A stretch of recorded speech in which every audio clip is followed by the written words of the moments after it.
ಇತ್ತೀಚಿನ ಸಂಚಿಕೆಗಳನ್ನು ಜಾಹೀರಾತಿನ ಕಿರಿಕಿರಿ ಇಲ್ಲದೆ ನೋಡಿ.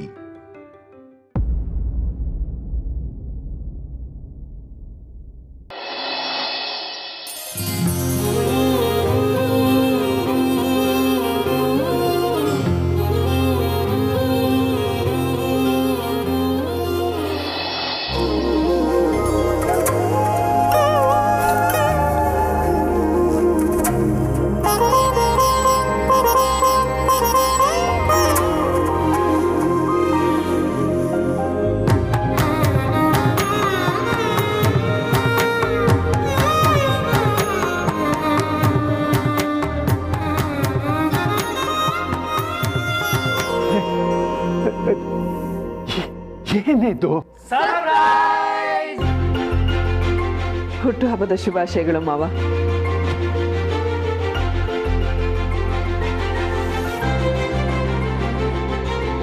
ಅಂದ್ರೆ ಇವತ್ತು ನನ್ನ ಬರ್ತ್ಡೇ ಅನ್ನೋದು ನಿಮಗೆ ಬೆಳಗಿಂದ ನೆನಪಿತ್ತಾ?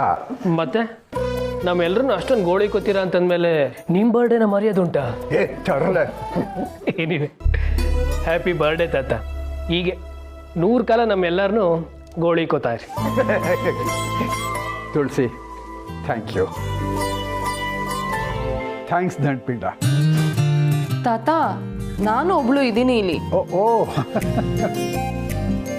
Many more happy returns of the day. Thank you, thank you. ಸೋಗ್ಲಾಡಿ, ಇದೆಲ್ಲ ನಿಂದೇ ಪ್ಲಾನಾ? ಹೌದು ತಾತ. ಇಷ್ಟು ದಿನ ತಾತ ನಮ್ಮೆಲ್ಲರನ್ನೂ ಆಟ ಆಡಿಸ್ತಾ ಇದ್ರು. ಇವತ್ತೊಂದಿನ ತಾತನ ಆಟ ಆಡ್ಸೋಣ ಅಂತ ಅವಳೇ ಹೇಳಿದ್ದು. ಬೇಡ ನೋಡು. ಏನು ಈ ಆಪರೇಷನ್ನಲ್ಲಿ ತಾವು ಭಾಗಿಗಳು? ಇಲ್ಲದೇ ಇದ್ರಾಗತ್ತೆ. ನಮ್ಮ ದತ್ತಣ್ಣನ ಆಟ ಆಡಿಸೋ ಅವಕಾಶ ಸಿಗೋದೇ ಅಪರೂಪ. ಮಿಸ್ ಮಾಡ್ಕೊಳಕ್ಕಾಗತ್ತಾ? ಅಮ್ಮನೂ ಇದ್ದಿದ್ರೆ ಚೆನ್ನಾಗಿರ್ತಿತ್ತು. ಅವಳಿಗೂ ಬರೋದಕ್ಕೆ ಮನಸ್ಸಿತ್ತಮ್ಮ. ಫೋನ್ ಮಾಡಿ ಕೇಳ್ತಾ ಇದ್ಲು. ಆದ್ರೆ ಏನು ಮಾಡೋಕ್ಕಾಗತ್ತೆ, ಅವ್ರ ಸಂಬರಿಕರ ಮದುವೆ, ಹೋಗ್ಲೇಬೇಕಿತ್ತು, ಹೋದ್ಲು. Dattanna, happy birthday to you. ಓ, thank you Sheshu, thank you so much.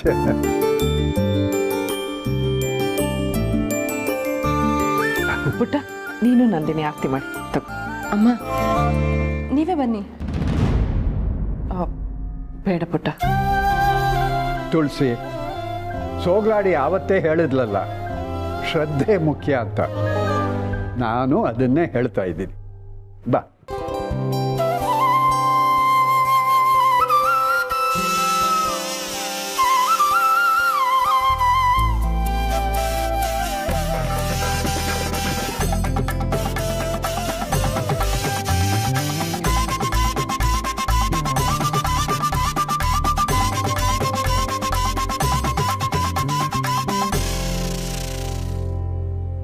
ಮಾವ, ತಗೊಳ್ಳಿ. ಏನಿದೆಲ್ಲ? ಕ್ಷಮಿಸ್ಬಿಡಿ ಮಾವ, ಬೆಳಗಿಂದ ನಿಮಗೆ ಬೇಜಾರು ಮಾಡಿಬಿಟ್ಟೆ. ಈ ಹುಡುಗರೆಲ್ಲ ಇಷ್ಟಪಟ್ಟರು ಅಂತ ನಾನು ಅವ್ರ ಜೊತೆ ಸೇರ್ಕೊಂಡ್ಬಿಟ್ಟೆ. ಇಷ್ಟು ಸರ್ಪ್ರೈಸ್ ಇದೆ ಅಂದಮೇಲೆ ಆ ಬೇಜಾರನ್ನ ಅಡ್ಜಸ್ಟ್ ಮಾಡ್ಕೋತೀನಿ ಬಿಡು. ತಾತ, ಇನ್ನು ತುಂಬಾ ಸರ್ಪ್ರೈಸ್ ಇದೆ. ಏನ್ ಗೊತ್ತಾ?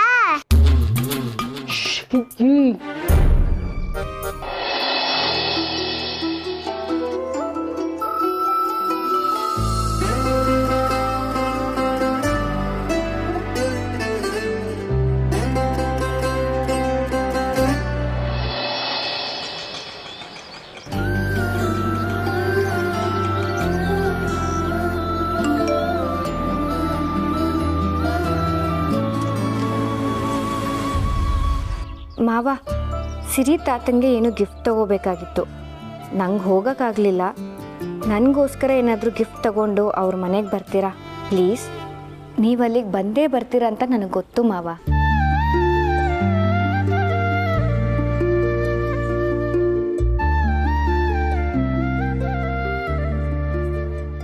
ಪಾಪಮ್ಮ, ಬಂದೆ. ಪಾಪಮ್ಮ, ನಾನು ಸಿರಿ ಮನೆಗೆ ಹೋಗಿ ಬರ್ತೀನಿ.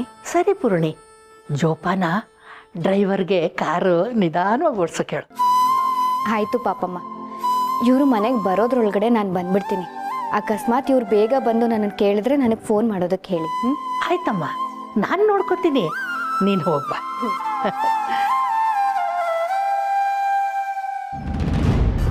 ಇನ್ನು ಲೈಫ್ ಲಾಂಗ್ ಅಳ್ತಾ ಇರ್ತಾಳೆ ಅಂತ ಅಂದ್ಕೊಂಡ್ರೆ ಆಗಲೇ ಬರ್ಡೇ ಪಾರ್ಟಿಗೆ ಹೋಗ್ತಿದ್ರಳಲ್ಲಮ್ಮ. ನೀನು ಮಾಡಿದ ಗಾಯ ಇಷ್ಟು ಬೇಗ ವಾಸಿ ಆದರೂ ನಗ್ತಿದ್ಯಾ? ಒಳಗಡೆ ಗಾಯ ಹಾಗೇ ಇದೆ, ಹೊರಗಡೆಯಿಂದ ಬ್ಯಾಂಡೇಜ್ ಹಾಕ್ಕೊಂಡಿರೋದ್ರಿಂದ ಕಾಣಿಸ್ತಿಲ್ಲ ಅಷ್ಟೆ. ಆದರೆ ಈ ಗಾಯ ವಾಸಿ ಆಗೋದಕ್ಕೆ ನಾನು ಮಾತ್ರ ಯಾವತ್ತೂ ಬಿಡಲ್ಲ. ಎಲ್ಲದಕ್ಕೂ ಮೈಂಡ್ ಸೆಟ್ಟು ಶೇಷು. ನಾವು ಚಿಕ್ಕವರು ಅಂದ್ಕೊಂಡ್ರೆ ಚಿಕ್ಕವರೇನೆ. ಸೋಗಲಾಡಿ. ಏ ದಂಡ್ಪಿಂಡ, ಇವತ್ತು ನೀವು ಇವೆಲ್ಲ ಏನು ಕುಡಿಬೇಡಿ ಅಂತೆಲ್ಲ ರಿಸ್ಟ್ರಿಕ್ಟ್ ಮಾಡೋ ಹಾಗೇ ಇಲ್ಲ.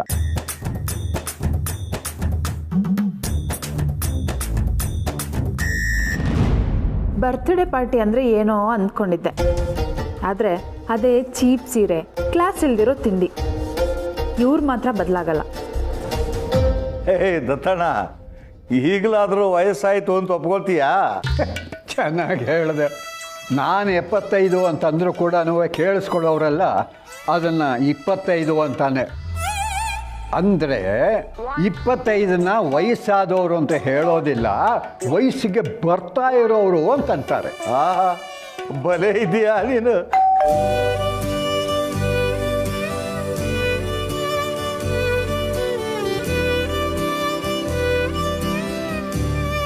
ಓ ಬೀಗರು ಬನ್ನಿ ಬನ್ನಿ ಬನ್ನಿ. Happy wedding anniversary.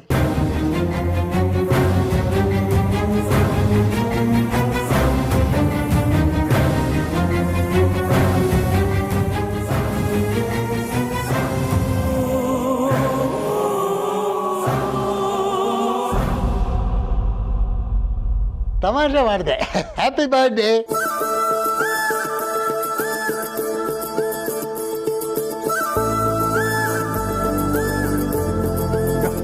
Thank you very much ಬೇಗ್ರೆ.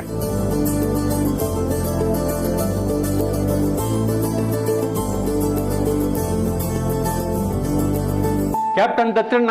ಓ ಅಶೋಕ, ನೀನು ಬಂದ್ಬಿಟ್ಟಿಯಾ? ನಾನಿಲ್ಲದೆ ಹೇಗೋ ಆಗುತ್ತೆ. ಹ್ಯಾಪಿ ಬರ್ತ್ಡೇ ಕಣೋ. ಥ್ಯಾಂಕ್ ಯು ವೆರಿ ಮಚ್ ಕಣ. ಒಟ್ಟಿನಲ್ಲಿ ನೀವೆಲ್ಲ ಸರಿ ಬೆಳಿಗ್ಗೆನೆ ನನಗೆ ಒಳ್ಳೆ ಚಮಕ್ ಕೊಟ್ರಿ.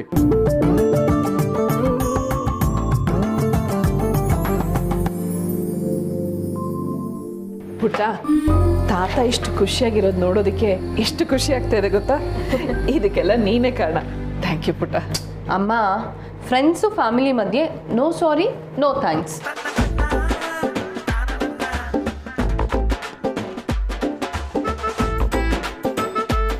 ಅಮ್ಮ, ಫಸ್ಟ್ ಟೈಮ್ ಕೇಕ್ ಮಾಡಿದ್ದೀರಾ, ಹೇಗಿದೆ ಅಂತ ಕ್ಯೂರಿಯಾಸಿಟಿ ಆಗ್ತಿದೆ. ಮಾವನವ್ರಿಗೆ ಹೊರಗಡೆ ತಿಂದ್ರಾಗಲ್ಲ, ವಿಡಿಯೋ ನೋಡ್ಕೊಂಡು ಮಾಡಿದೆ. ಅದು ಹೇಗಾಗಿದೆಯೋ ಏನೋ.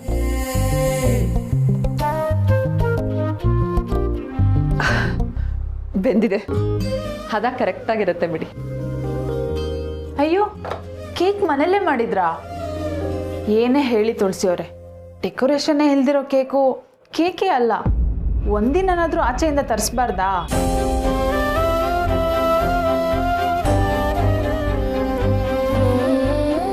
ನಂದಿನಿ. ಪುಟ್ಟ,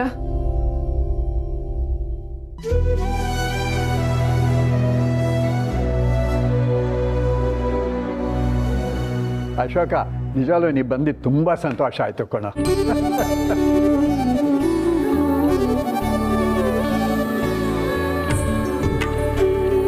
ತಗೊಳ್ಳಿ ಬೇಗಿರು.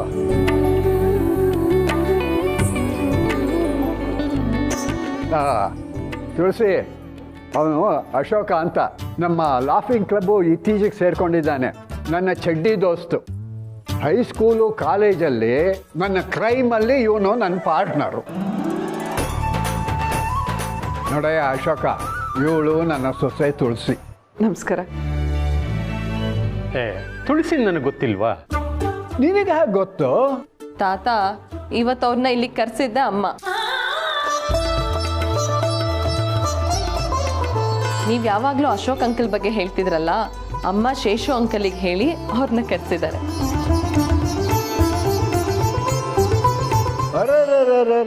ನನ್ನ ಸೊಸೆ ಯಾವಾಗಲಿಂದ ಇಷ್ಟೊಂದು ಬುದ್ಧಿವಂತಳಾದ್ಲು? ಓಹೋ, ಸೋಗ್ಲಾಡಿ ಸಹವಾಸನ?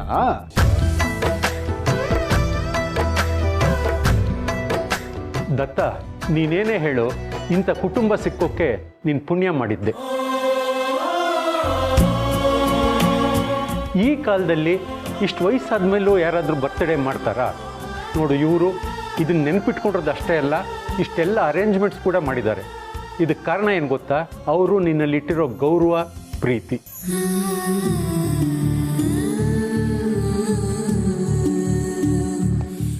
ಅಶೋಕ್ ಅಂಕಲ್, ನೀವು ತಾತ ಕ್ಲಾಸ್ಮೇಟ್ಸಾ?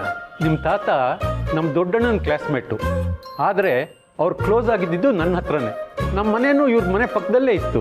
ಹಾಗಾದರೆ ನಮ್ಮ ತಾತ ಹಾಗೆ ಹೇಗಿದ್ರು, ಹೇಗೆಲ್ಲ ತರಲೆ ಮಾಡ್ತಿದ್ರು ಅಂತ ನಮಗೂ ಸ್ವಲ್ಪ ಹೇಳ್ತೀರಾ? ಹೇಯ್ ದಂಡ್ಪಿಂಡ, ಏನು ಅದು ತರಲೆ ಅಂದರೆ? ನಾನು ಯಾವಾಗಲಾದ್ರು ಹಾಗೇನಾದ್ರು ಮಾಡಿದ್ದೀನೇನೋ ಅಶೋಕ? ಇಲ್ಲಪ್ಪ, ಸ್ಕೂಲಲ್ಲಿ ಸೀತಾಲಕ್ಷ್ಮಿ ರಿಬ್ಬನ್ ಎಳೆದಿದ್ದು,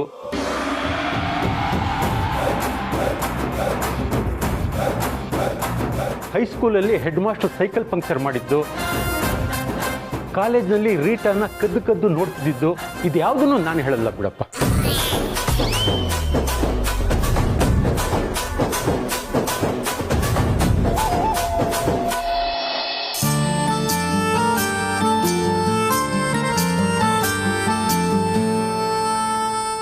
ಸಿರಿ, ಪೂರ್ಣಿ, ಬಾ.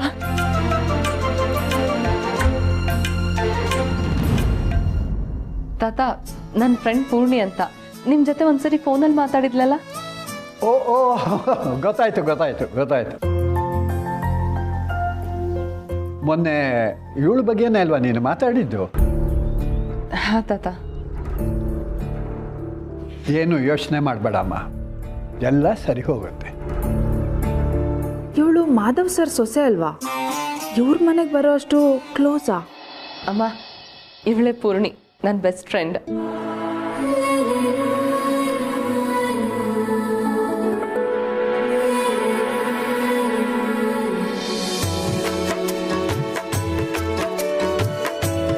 ಸರಿ, ನೀವು ಯಾವ ಕೆಲಸದ ಮೇಲೆ ಬಂದಿದ್ರೋ ಏನೋ, ನೀವು ಹೊರಡಿ, ಪರವಾಗಿಲ್ಲ. ನಿನ್ನ ಹೆಸರು? ಪೂರ್ಣಿ, ಪೂರ್ಣಿಮಾ ಅಂತ, ಎಲ್ಲರೂ ಪೂರ್ಣಿ ಅಂತಾರೆ.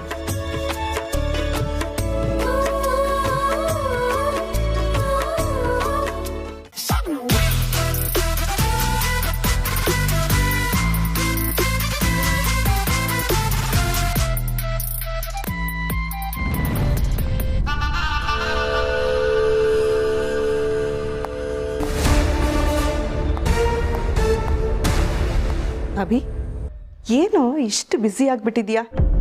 ನಿನ್ನೆಯಿಂದ ನಿನ್ನ ಹತ್ರ ಮಾತಾಡಬೇಕು ಅಂದರೆ ನೀ ನೋಡಿದ್ರೆ ಕೈಗೆ ಸಿಗ್ತಿಲ್ಲ. ಹೇಳಿ ಚಿಕ್ಕಮ್ಮ. ಯಾಕೋ ಈ ನಡುವೆ ಟೆನ್ಷನಲ್ಲಿರ್ತೀಯ? ಆಫೀಸಲ್ಲಿ ಏನಾದರೂ ಸಮಸ್ಯೆನಾ ಅಥವಾ? ಸಮಸ್ಯೆ ಅಂತೆಲ್ಲ ಏನೂ ಇಲ್ಲ ಚಿಕ್ಕಮ್ಮ, ಆಫೀಸ್ ಕೆಲಸ ಅಂದಮೇಲೆ ಇದ್ದೇ ಇರುತ್ತಲ್ವ ಟೆನ್ಷನ್ನು. ಅಭಿ, ಬೇರೆ ಯಾರ ಹತ್ರ ಆದರೂ ಹೇಳಿದರೆ ನಂಬೋದೇನೋ, ಆದರೆ ನಾನು ನನ್ನ ಕೈಯಾರೆ ಆಡಿಸಿ ಬೆಳೆಸಿದ ಹುಡುಗ ನೀನು. ನನ್ನ ಹತ್ರ ಸುಳ್ಳು ಹೇಳಿದರೆ ಗೊತ್ತಾಗಲ್ವಾ ಹೇಳು? ನಿನ್ನೆ ಡೈನಿಂಗ್ ಟೇಬಲಲ್ಲೂ ಹಾಗೆ ಮಾಡಿದೆ. ಯಾವುದೋ ಫೋನ್ ಬಂತು, ಗಾಬರಿ ಆದೆ. ಆಮೇಲೆ ಅವಸರದಲ್ಲಿ ಹೊರಟೋದೆ. ನೀನೇನೋ ಮುಚ್ಚಿಡ್ತಿದ್ಯಾ ಅನ್ನಿಸ್ತಿದೆ. ಹಾಗೇನಿಲ್ಲ ಚಿಕ್ಕಮ್ಮ, ಅದು ಆಫೀಸ್. ನಿಂತ್ಕೊಳ್ಳಿ.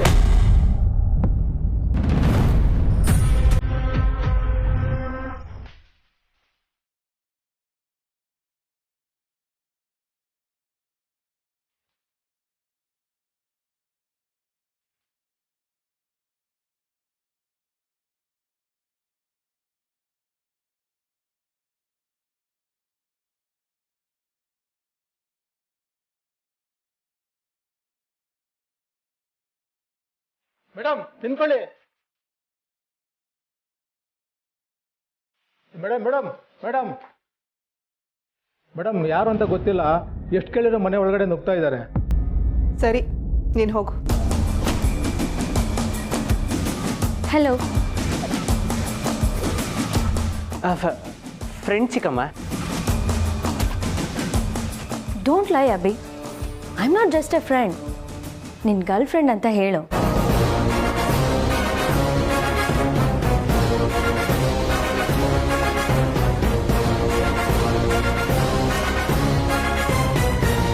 ಅಮ್ಮ ನೀವು ಇಷ್ಟು ದಿನ ಸಿರಿ ಪೂರ್ಣಿ ಅಂತ ಇದ್ರೆ ನಿಂತರ ಮುಖನೇ ಕಣ್ಮುಂದೆ ಬರೋದು, ಆದ್ರೆ ನೀನು ಅಂತ ಗೊತ್ತಿರ್ಲಿಲ್ಲ.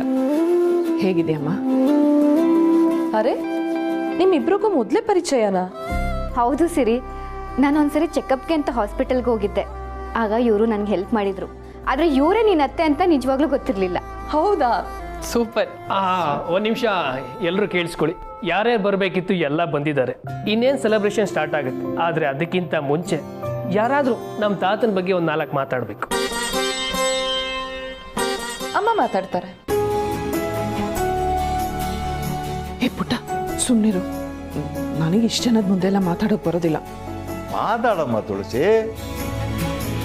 ಅಮ್ಮ, ತಾತನ ಬಗ್ಗೆ ಈ ಜಗತ್ತಲ್ಲಿ ನಿನಗಿಂತ ಚೆನ್ನಾಗಿ ಗೊತ್ತಿರೋರು ಬೇರೆ ಯಾರೂ ಇಲ್ಲ. ನೀನೇ ಮಾತಾಡಬೇಕು.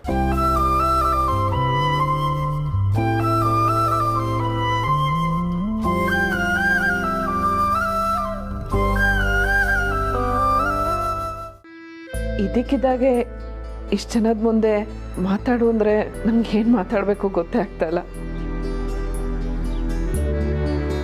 ಅದರಲ್ಲೂ ಮಾವನವ್ರ ಬಗ್ಗೆ ಮಾತಾಡಬೇಕು ಅಂದರೆ ಮಾತಾಡೋ ಪ್ರತಿ ಶಬ್ದಕ್ಕೂ ತೂಕ ಇರಬೇಕು. ಅಂಥ ವ್ಯಕ್ತಿತ್ವ ಅವ್ರದ್ದು.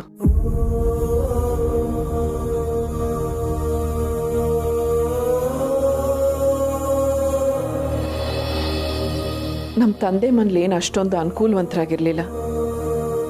ನಾನು ನೋಡಕ್ಕೆ ಬರೋ ಗಂಡುಗಳೆಲ್ಲ ಏನೇನೋ ಡಿಮ್ಯಾಂಡ್ಗಳು ಮಾಡೋರು. ಅಷ್ಟೇ ಅಲ್ಲ, ಅಡುಗೆ ಮಾಡು, ಸೂಜಿ ದಾರ ಪೋಣಿಸು, ಅದ್ರ ಜೊತೆಗೆ ಇನ್ನು ಏನೇನೋ ಪರೀಕ್ಷೆಗಳು.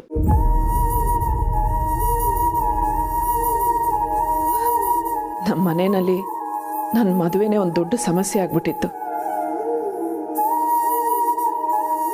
ಇಂಥ ಪರಿಸ್ಥಿತಿಲಿ ಒಂದಿನ ಮಾವ ಅವ್ರ ಮಗನ ಜೊತೆ ನಮ್ಮ ಮನೆಗೆ ಬಂದರು. ಹೆಣ್ಣು ನೋಡೋಕೆ ಮೊದಲನೇ ಸಲ ಬಂದಿದ್ದೀವಿ, ಒಂದು ದೇವ್ರ ನಾಮ ಹಾಡು ಅಂತ ಕೇಳೋದು ಬಿಟ್ರೆ ಮಾವ ಬೇರೆ ಏನೂ ಕೇಳಲಿಲ್ಲ.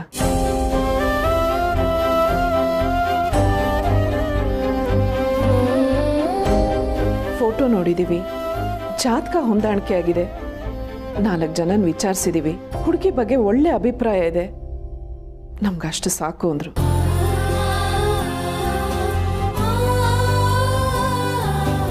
ಅರ್ಥವಿಲ್ದಿರೋ ಏನೇನೋ ಪರೀಕ್ಷೆ ಮಾಡೋದಕ್ಕೆ ಅವಳನ್ನ ಬೊಂಬೆ ಅನ್ಕೊಂಡಿಲ್ಲ ನಾವು, ಮನೆ ಬೆಳಗೋ ಹೆಣ್ಣು ಅವಳು ಅಂದ್ರು.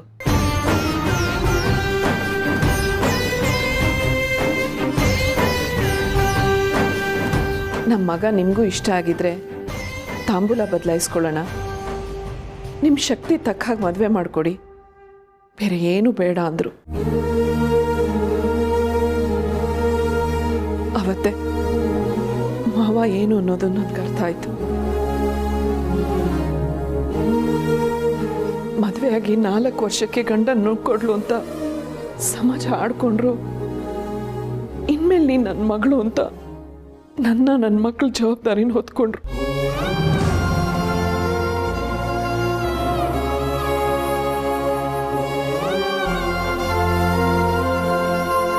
ಅವ್ರು ನನ್ನ ಬೆನ್ನಿಗೆ ನಿಲ್ಲಿಲ್ಲ ಅಂದರೆ ನಾನು ನನ್ನ ಮಕ್ಕಳು ಏನಾಗ್ತಾ ಇದ್ವಿ ಅಂತ ಕಲ್ಪನೆ ಮಾಡ್ಕೊಳ್ಳೋಕ್ಕೂ ಸಾಧ್ಯ ಇಲ್ಲ.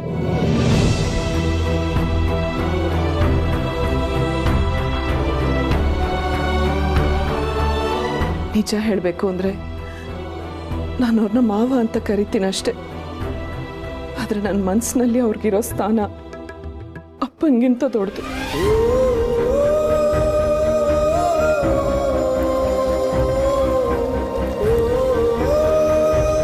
ಅವ್ರ ಬರ್ತಡೇ ದಿನ ನನ್ನ ದೇವ್ರನ್ನ ಬೇಡ್ಕೊಳ್ಳೋದಿಷ್ಟೆ, ಅವ್ರಿಗೆ ಆರೋಗ್ಯ, ಆಯಸ್ಸು, ನೆಮ್ಮದಿ ಕೊಟ್ಟು ಕಾಪಾಡು ಅಂತ.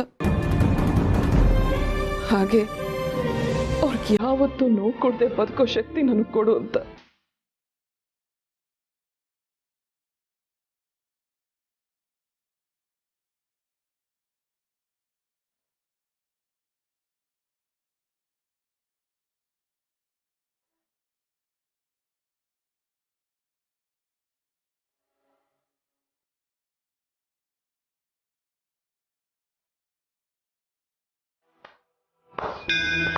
ಶ್ರೀರಸ್ತು